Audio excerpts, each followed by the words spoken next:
2 Coríntios capítulo 1. Paulo, apóstolo de Cristo Jesus pela vontade de Deus, e o irmão Timóteo, a igreja de Deus que está em Corinto, com todos os santos de toda a Acaia. A vocês, graça e paz da parte de Deus nosso Pai e do Senhor Jesus Cristo. Bendito seja o Deus e Pai de nosso Senhor Jesus Cristo, Pai das misericórdias e Deus de toda consolação, que nos consola em todas as nossas tribulações, para que com a consolação que recebemos de Deus, possamos consolar os que estão passando por tribulações.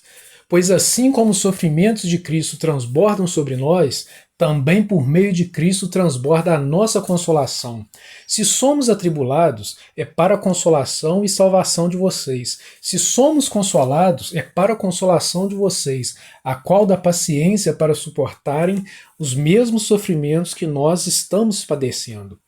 E a nossa esperança em relação a vocês está firme, porque sabemos que, da mesma forma que vocês participam dos nossos sofrimentos, participam também da nossa consolação. Irmãos, não queremos que vocês desconheçam as tribulações que sofremos na província da Ásia, as quais foram muito além da nossa capacidade de suportar, a ponto de perdermos a esperança da própria vida. De fato, já tínhamos sobre nós a sentença de morte, para que não confiássemos em nós mesmos, mas em Deus que ressuscita os mortos. Ele nos livrou e continuará nos livrando de tal perigo de morte. Nele temos depositado a nossa esperança de que continuará a livrar-nos. Enquanto vocês nos ajudam com as suas orações, assim muitos darão graças por nossa causa, pelo favor a nós concedido em resposta às orações de muitos. Este é o nosso orgulho, a nossa consciência dá testemunho de que nós temos conduzido no mundo, especialmente em nosso relacionamento com vocês, com santidade e sinceridade provenientes de Deus. Não de acordo com a sabedoria do mundo, mas de acordo com a graça de Deus, pois nada escrevemos que vocês não sejam capazes de ler ou entender. E espero que, assim como vocês nos entenderam em parte, venham a entender plenamente que podem orgulhar-se de nós, assim como nós orgulharemos de vocês no dia do Senhor Jesus. Confiando nisso, e para que vocês fossem duplamente beneficiados, eu planejava primeiro visitá-los, em minha ida à Macedônia, e voltar a vocês vindo de lá, para que me ajudassem em minha viagem para a Judéia. Quando planejei isso, será que eu fiz levianamente? Ou será que faço meus planos de modo mundano, dizendo ao mesmo tempo sim e não? Todavia, como Deus é fiel, nossa mensagem a vocês não é sim e não. Pois o Filho de Deus, Jesus Cristo, pregado entre vocês por mim e também por Silvano e Timóteo, não foi sim e não, mas nele sempre houve sim. Pois quantas forem as promessas feitas por Deus, tantas tem em Cristo o sim. Por isso, por meio dele, o Amém é pronunciado por nós para a glória de Deus. Ora, é Deus que faz que nós e vocês permaneçamos firmes em Cristo. Ele nos ungiu, nos selou como sua propriedade e pôs o seu Espírito em nossos corações como garantia do que está por vir. Invoco a Deus como testemunha de que foi a fim de poupá-los que não voltei a Corinto. Não que tenhamos domínio sobre a sua fé, mas cooperamos com vocês para que tenham alegria, pois é pela fé que vocês permanecem firmes. Capítulo 2. Por isso resolvi não fazer outra visita que causasse tristeza a vocês, pois se os entristeço, quem me alegrará senão vocês, a quem tenho entristecido? Escrevi como escrevi para que, quando eu for, não seja entristecido por aqueles que deveriam alegrar-me. Estava confiante em que todos vocês compartilhariam da minha alegria, pois eu escrevi com grande aflição e angústia de coração, e com muitas lágrimas, não para entristecê-los, mas para que soubessem como é profundo o meu amor por vocês. Se um de vocês tem causado tristeza, não a tem causado apenas a mim, mas também, em parte, para eu não ser demasiadamente severo com todos vocês. A punição que foi imposta pela maioria é suficiente. Agora, ao contrário, vocês devem perdoar-lhes e consolá-lo, para que ele não seja dominado por excessiva tristeza. Portanto, eu recomendo que reafirmem o amor que têm por ele. Eu escrevi com o propósito de saber se vocês seriam aprovados, isto é, se seriam obedientes em tudo. Se vocês perdoam alguém, eu também perdoo, e aquilo que perdoei, se é o que havia alguma coisa para perdoar, perdoei na presença de Cristo, por amor a vocês, a fim de que Satanás não tivesse vantagem sobre nós, pois não ignoramos as suas intenções. Quando cheguei a Troade para pregar o Evangelho de Cristo e vi que o Senhor me havia aberto uma porta, ainda assim não tive sossego em meu espírito, porque não encontrei ali meu irmão Tito. Por isso, despedi-me deles e fui para a Macedônia. Mas graças a Deus, que sempre nos conduz vitoriosamente em Cristo e por nosso intermédio exala em todo lugar a fragrância do seu conhecimento, porque para Deus somos o aroma de Cristo entre os que estão sendo salvos e os que estão perecendo. Para estes somos cheiro de morte, para aqueles fragrância de vida. Mas quem está capacitado para tanto? Ao contrário de muitos, não negociamos a palavra de Deus visando algum lucro. Antes, em Cristo falamos diante de Deus com sinceridade, como homens enviados por Deus. Capítulo 3. Será que com isso estamos começando a nos recomendar a nós mesmos novamente? Será que precisamos, como alguns, de cartas de recomendação para vocês ou da parte de vocês? Vocês mesmos são a nossa carta, escrita em nosso coração, conhecida e lida por todos. Vocês demonstram que são uma carta de Cristo, resultado do nosso ministério, escrita não com tinta, mas com o Espírito do Deus vivo, não em tábuas de pedra, mas em tábuas de corações humanos. Tal é a confiança que temos diante de Deus, por meio de Cristo. Não que possamos reivindicar qualquer coisa com base em nossos próprios méritos, mas a nossa capacidade vem de Deus. Ele nos capacitou para sermos ministros de uma nova aliança, não da letra, mas do Espírito, pois a letra mata, mas o Espírito vivifica. O ministério que trouxe a morte foi gravado com letras em pedras, mas esse ministério veio com tal glória que os israelitas não podiam fixar os olhos na face de Moisés, por causa do resplendor do seu rosto, ainda que desvanecente. Não será o ministério do Espírito ainda muito mais glorioso? Se era glorioso o ministério que trouxe condenação, quanto mais glorioso será o ministério que produz justificação. Pois o que outrora foi glorioso, agora não tem glória, em comparação com a glória insuperável. E se o que estava se desvanecendo se manifestou com glória, quanto maior será a glória do que permanece. Portanto, visto que temos tal esperança, mostramos muita confiança. Não somos como Moisés, que colocava um véu sobre a face para que os israelitas não contemplassem o resplendor que se desvanecia. Na verdade, a mente deles se fechou, pois até hoje o mesmo véu permanece quando é lida a antiga aliança. Não foi retirado, porque é somente em Cristo que ele é removido. De fato, até o dia de hoje, quando Moisés é lido, um véu cobre seus corações. Mas, quando alguém se converte ao Senhor, o véu é retirado. Ora, o Senhor é o Espírito, e onde está o Espírito do Senhor, ali há liberdade. E todos nós, que com a face descoberta contemplamos a glória do Senhor, segundo a sua imagem estamos sendo transformados com glória cada vez maior, a qual vem do Senhor, que é o Espírito. Capítulo 4. Portanto, visto que temos este ministério pela misericórdia que nos foi dada, não desanimamos. Antes, renunciamos aos procedimentos secretos e vergonhosos. Não usamos de engano, nem torcemos a palavra de Deus. Ao contrário, mediante a clara exposição da verdade, recomendamos-nos a consciência de todos diante de Deus. Mas, se o nosso evangelho está encoberto, para os que estão perecendo é que está encoberto.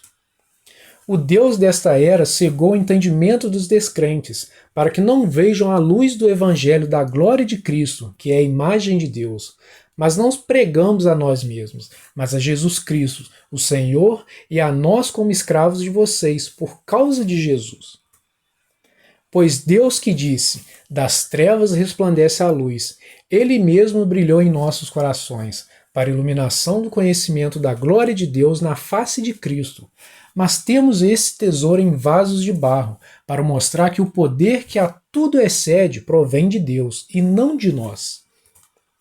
De todos os lados somos pressionados, mas não desanimamos. Ficamos perplexos, mas não desesperados. Somos perseguidos, mas não abandonados.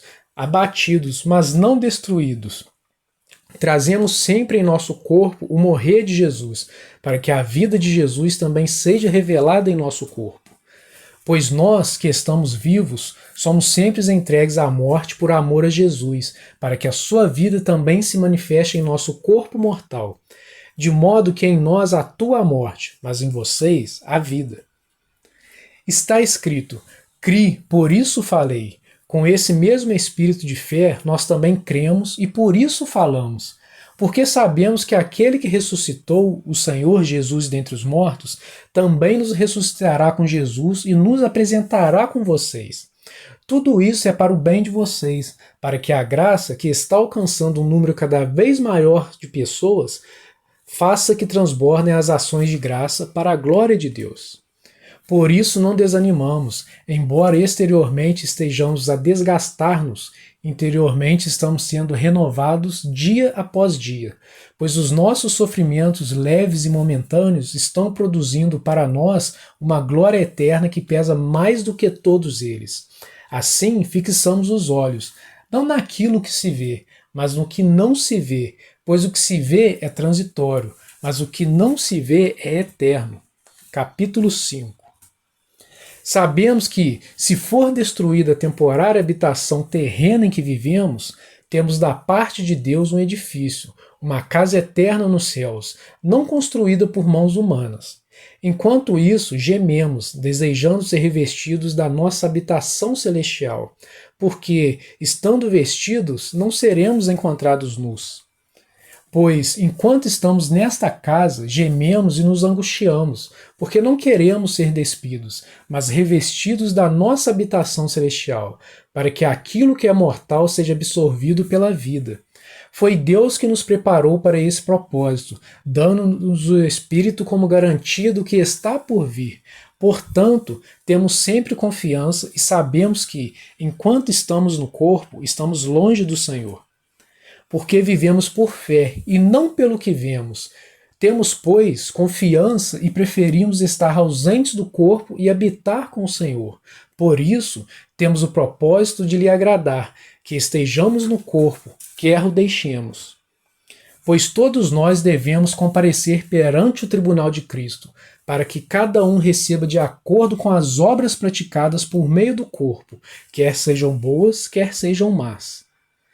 Uma vez que conhecemos o temor ao Senhor, procuramos persuadir os homens. O que somos está manifesto diante de Deus, e esperamos que esteja manifesto também diante da consciência de vocês. Não estamos tentando novamente recomendar-nos a vocês, porém estamos dando a oportunidade de exultarem em nós, para que tenham o que responder aos que se vangloriam das aparências e não do que está no coração. Se enlouquecemos, é por amor a Deus. Se conservamos o juízo, é por amor a vocês. Pois o amor de Cristo nos constrange, porque estamos convencidos de que um morreu por todos, logo todos morreram. E ele morreu por todos para que aqueles que vivem já não vivam mais para si mesmo, mas para aquele que por eles morreu e ressuscitou. De modo que, de agora em diante, a ninguém mais consideramos do ponto de vista humano. Ainda que antes tenhamos considerado Cristo dessa forma, agora já não o consideramos assim. Portanto, se alguém está em Cristo, é nova criação. As coisas antigas já passaram, e eis que surgiram coisas novas. Tudo isso provém de Deus, que nos reconciliou consigo mesmo por meio de Cristo e nos deu o ministério da reconciliação, ou seja, que Deus em Cristo estava reconciliando consigo o mundo, não levando em conta os pecados dos homens, e nos confiou a mensagem da reconciliação. Portanto, somos embaixadores de Cristo, como se Deus estivesse fazendo o seu apelo por nosso intermédio. Por amor a Cristo suplicamos, reconciliem-se com Deus. Deus tornou pecado por nós aquele que não tinha pecado, para que nele nos tornássemos justiça de Deus. Capítulo 6.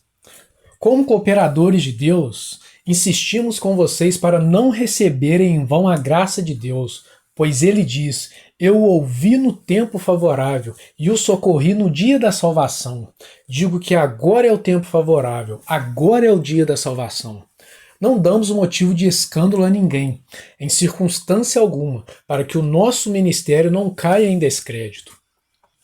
Ao contrário, como servos de Deus, recomendamos-nos de todas as formas, em muita perseverança, em sofrimentos, privações e tristezas, em açoites, prisões e tumultos, em trabalhos árduos, noites sem dormir e jejuns, em pureza, conhecimento, paciência e bondade, no Espírito Santo e no amor sincero, na palavra da verdade e no poder de Deus, com as armas da justiça, quer de ataque, quer de defesa.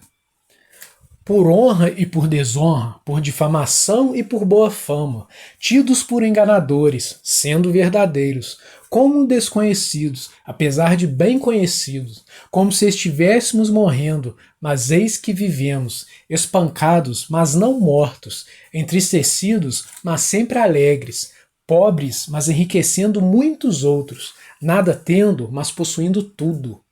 Falamos abertamente a vocês, coríntios, e abrimos todo o nosso coração. Não estamos limitando nosso afeto, mas vocês estão limitando o afeto que têm por nós. Numa justa compensação, falo como a meus filhos, abram também o coração para nós. Não se ponham em julgo desigual com descrentes, pois o que tem em comum a justiça e a maldade? Ou que comunhão pode ter a luz com as trevas? Que harmonia entre Cristo e Belial? Que há de comum entre o crente e o descrente? Que acordo há entre o templo de Deus e os ídolos? Pois somos santuários do Deus vivo. Como disse Deus, habitarei com eles, e entre eles andarei, serei o seu Deus, e eles serão o meu povo. Portanto, saiam do meio deles e separem-se, diz o Senhor, não toquem em coisas impuras, e eu os receberei.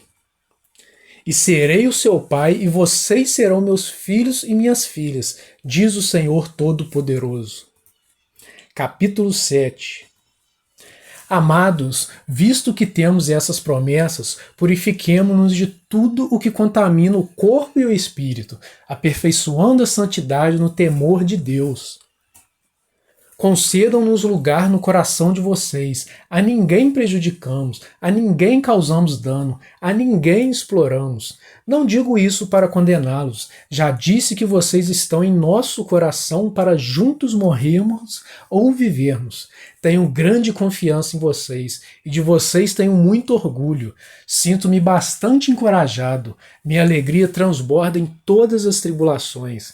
Pois, quando chegamos à Macedônia, não tivemos nenhum descanso, mas fomos atribulados de toda forma, conflitos externos, temores internos. Deus, porém, que consola os abatidos, consolou-nos com a chegada de Tito, e não apenas com a vinda dele, mas também com a consolação que vocês lhe deram. Ele nos falou da saudade, da tristeza e da preocupação de vocês por mim, de modo que a minha alegria se tornou ainda maior. Mesmo que a minha carta tenha causado tristeza a vocês, não me arrependo. É verdade que a princípio me arrependi, pois percebi que a minha carta os entristeceu, ainda que por pouco tempo.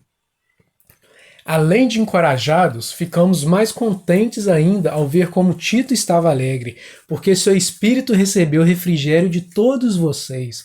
Agora, porém, me alegro, não porque vocês foram entristecidos, mas porque a tristeza os levou ao arrependimento, pois vocês se entristeceram como Deus desejava, e de forma alguma foram prejudicados por nossa causa. A tristeza, segundo Deus, não produz remorso, mas sim um arrependimento que leva à salvação. E a tristeza, segundo o mundo, produz morte. Vejam o que esta tristeza, segundo Deus, produziu em vocês. Que dedicação, que desculpas, que indignação, que temor, que saudade, que preocupação, que desejo de ver justiça feita. Em tudo vocês se mostraram inocentes a esse respeito. Assim, se escrevi, não foi por causa daquele que cometeu o erro, nem daquele que foi prejudicado, mas para que diante de Deus vocês pudessem ver por vocês mesmos como são dedicados a nós. Por isso, tudo fomos revigorados. Eu lhe tinha dito que estava orgulhoso de vocês, e vocês não me decepcionaram. Da mesma forma que era verdade tudo o que dissemos, o orgulho que temos de vocês diante de Tito também mostrou-se verdadeiro, e a afeição dele por vocês fica maior ainda, quando lembra que todos vocês foram obedientes, recebendo-o com temor e tremor. Alegro-me em poder ter plena confiança em vocês.